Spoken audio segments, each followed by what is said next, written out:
There was a Persian king named Ahasuerus who was wicked and mighty in wealth.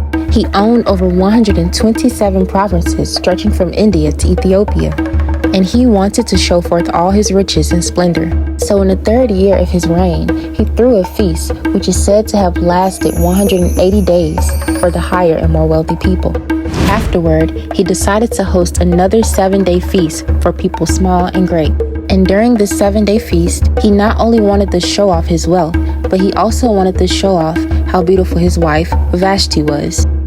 But she disobeyed his command and did not appear before her husband or anyone that he commanded her to, which led Ahasuerus to be very angry and embarrassed before his guests. Ahasuerus' chamberlains saw how angry he was and asked what they should do, knowing that his wife's disobedience was not only disrespectful to him, but also to all the princes that attended this feast, and that her disobedience may cause other women to despise their husbands and to disobey.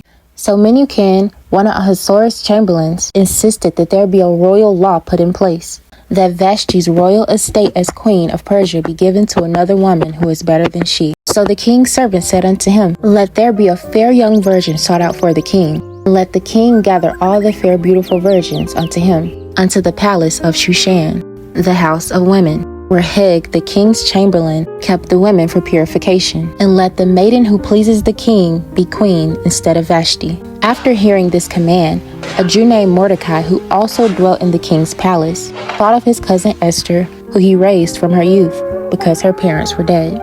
So he took her in as his own daughter, and she was very beautiful. Mordecai brought Esther to the king's palace, to Hegai, the keeper of women. And when he seen her, she pleased him, and she obtained kindness in favor of him. And he quickly gave her things for purification, and he gave her and her maids the best place in the house of women. Since Esther was a Jew, Mordecai told her not to let her ethnicity be known. After 12 months of purification of purifying 6 months in oils of myrrh and 6 months in sweet odors, she went in unto the king Ahasuerus, and the king loved her above all women, and she obtained favor and grace in his sight more than all the other women that were in the palace. And he crowned her, and she remembered to keep her ethnicity hidden. However, during the promotion of Haman to be set over all the other princes that were in the king's palace, 2 of the king's servants became very curious as to why Mordecai wouldn't follow the king's command of bowing before Haman, questioned him daily until he revealed that he was a Jew. Then they told Haman, asking what should be done and what should take place. After Haman witnessed Mordecai not bowing before him, he became very furious and wanted to lay hands on him, seeking to kill him and all the Jews that were throughout the kingdom of Ahasuerus, because it was not their custom. Haman went in unto the king and informed him, saying, There is a certain people scattered abroad and dispersed among the people in all thy provinces, whose laws are different from the king's, which they do not obey. If it pleases the king, it should be written that they all should be destroyed. I will pay 10,000 talents of silver to the hands of those that take charge, to bring it into the king's treasuries. King Ahasuerus took the ring from his hand and gave it to Haman, and said, The silver is given unto thee, and the people also. Do with them as thou wilt. And all that Haman spake was written, and were reported to the lieutenants and the governors that were over every province in the name of King Ahasuerus, and sealed with the king's ring. Letters were sent out by post unto all the king provinces to destroy and kill all the Jews of all ages, male and female, in one day, on the 13th day of the 12th month of Adar. When Mordecai got word, he rent his garment, and he put on sackcloth with ashes, and went out into the middle of the street of the city with a loud bitter cry. Jews all over began to fast, cry, and pray, catching the attention of one of Esther's maids, who then went to tell Esther what was going on. Esther the queen became heavily grieved, asking Hatak, one of the king's chamberlain, who was said to tend to her needs, why all this was happening. Hatak went out into the street where Mordecai was and asked him, and he informed him of everything, also giving him a copy of the letter stating that all Jews should be killed, and to charge Esther to go into the king to make supplication and make the request that King Ahasuerus cast away the law against the Jews. After Hatak told her these things, she told Hatak to tell Mordecai, and she could not just enter into the king's inner court except she be called, or she would be killed without permission. Then Mordecai said to tell her, "Do not think that you shall escape death of being a Jew, because you are in the king's house. If you do not say anything, and there shall come an enlargement and a deliverance for the Jews, you and your father's house shall be destroyed." Then Esther told Hatak to tell Mordecai that she would go in before the king and to gather all the Jews to fast and to pray for her, because she was taking a risk. And she said, "If I die, I die." So Esther put on her royal attire and stood in the inner court of King Ahasuerus, where the king was sitting on his royal throne. And when he saw her standing there, she obtained favor in his sight.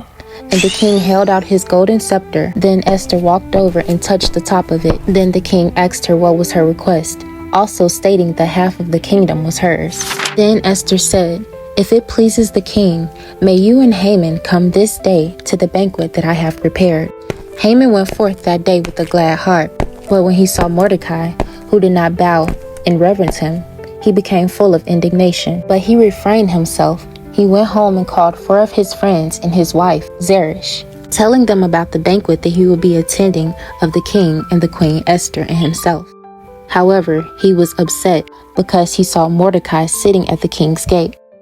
Then Zeresh his wife and his friends said, "Let a gallows of 50 cubits high be made, and on the morrow, when you go on into the king, request that Mordecai be hung thereon. Then go merrily to the king's banquet."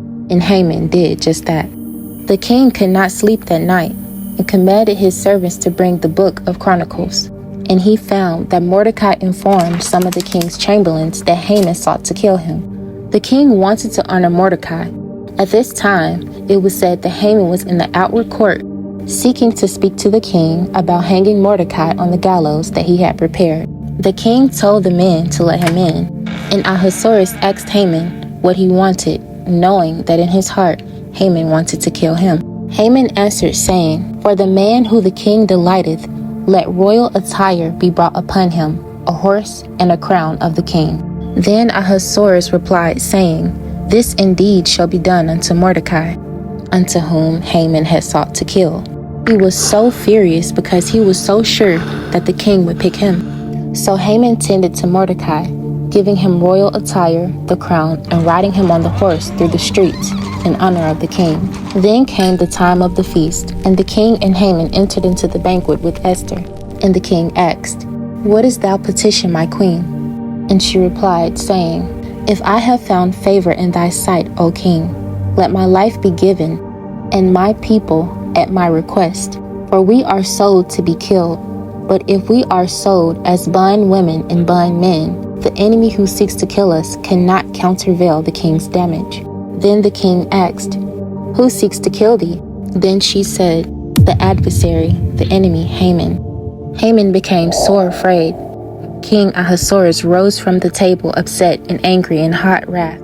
And when he entered back into the banquet, he was stricken to see that Haman was fallen upon the bed where Esther was, with his face covered. Then 2 of his chamberlains insisted that that same gallows of 50 cubits that Haman had built for Mordecai would now be the gallows for him to be hung on, and it was so.